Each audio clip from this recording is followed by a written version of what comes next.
ছিল কিনা? আপনি নারীদের মর্যাদার কথা বলেন।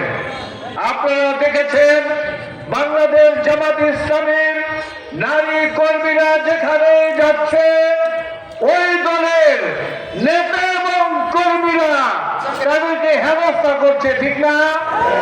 মুখের নেকাব খুলে নিচ্ছে।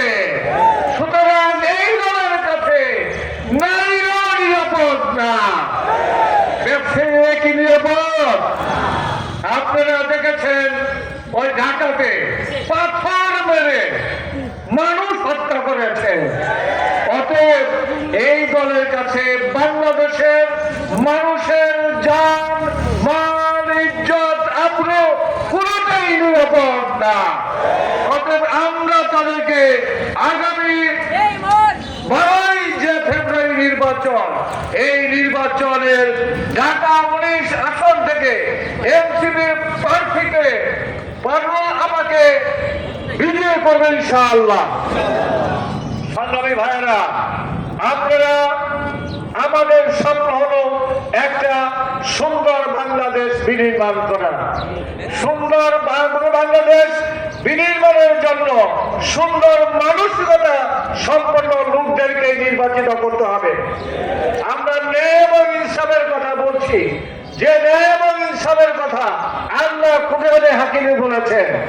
আল্লাহ বলেছেন, ইন্নাল্লাহা ইয়ামুরুকুম আন তুআদ্দুল আমানাতি ইলা আহলিহা ওয়া ইযা হাকামতুম বাইনান নাস আন তাহকুমু বিল আদল। আল্লাহ বলছেন, আমি তোমাদেরকে নির্দেশ দিচ্ছি, তোমরা তোমাদের আমানত যথোপযুক্ত ব্যক্তিকে প্রদান করবে।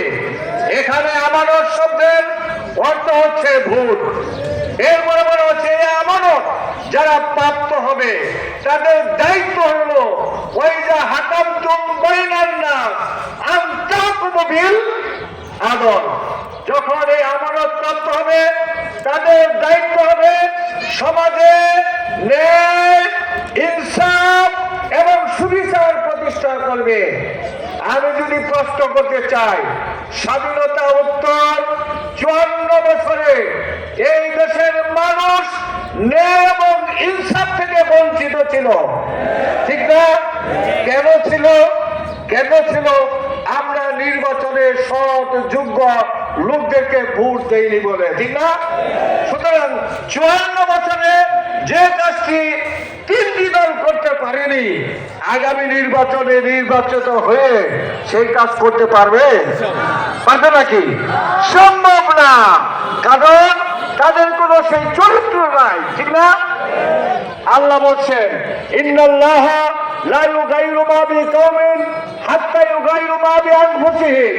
আল্লাহ কোন জাতির ভাগ্য পরিবর্তন করে দেন না যতক্ষণ পর্যন্ত সে জাতি তাদের নিজেদের ভাগ্য পরিবর্তনের জন্য চেষ্টা না করবে।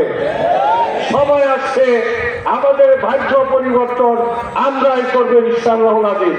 এই জন্য দিলশান আপাকে, দিলশান আপা রুলকে আগামী নির্বাচনে ব্যালটের যুদ্ধে বিজয়ী করে জামাত ইসলামের প্রার্থীকে ব্যালটের মাধ্যমে বিজয়ী করে বাংলাদেশের ন্যায় ইনসাফ এবং সুবিচার কায়েম করবে ইনশাআল্লাহ।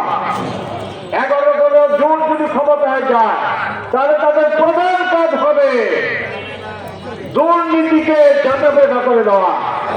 করাপশন বাংলাদেশে থাকবে না। আমরা দুর্নীতি করব না। বাংলাদেশের কোন অঞ্চলে কাউকে দুর্নীতি করতে দেওয়া হবে না। বাংলাদেশের উন্নয়নের জন্য সবচেয়ে বড় বাধা হচ্ছে দুর্নীতি, ঠিক না? যে টাকা হাজার হাজার কোটি টাকা বাংলাদেশ থেকে বিদেশে পাচার হয়েছে, ঠিক কিনা? সাবেক গ্রুপ সিঙ্গাপুরে 12,000 কোটি টাকা পাচার করেছে। এবং সাধু বাবাজি, নাম জানেন তো? দরবেশ বাবাজি, কি নাম? সালমান রহমান বাংলাদেশ থেকে বিদেশে 1.5 লক্ষ কোটি টাকা বিদেশে পাচার করেছে। এই টাকা, এই সম্পদ যদি বাংলাদেশে থাকতো, বাংলাদেশকে সোনা দিয়ে বাড়িয়ে দেওয়া যেত। জনগণকে বলেছি, আমরা যদি ক্ষমতায় যেতে পারি দুর্নীতিকে ঝাঁটা করে বঙ্গোপসাগরে মানে নিক্ষেপ করা হবে ইনশাআল্লাহ। সংগ্রামী ভাইরা, তাই আসুন আগামী নির্বাচনে 11 দলীয় জোট মনোনীত প্রার্থীকে আমরা বিজয় করি। আপনারা রাজি আছেন তো? রাজি আছেন তো?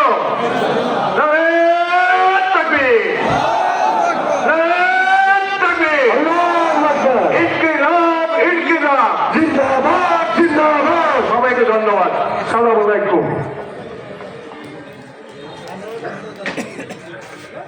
সংগ্রামী জনতা, এই পর্যায়ে বক্তব্য রাখবেন আজকের এই প্রোগ্রামের প্রধান বক্তা, বাংলাদেশ জামাত ইসলামী আশুলিয়া ঢাকা জেলার মজলিস শুরা এবং কর্মপরিষদ সদস্য, বিশিষ্ট আইনজীবী, ঢাকা জেলার আইন বিষয়ক সম্পাদক, আশুলিয়ার কৃতি সন্তান জনাব অ্যাডভোকেট শহীদুল ইসলাম ভাই।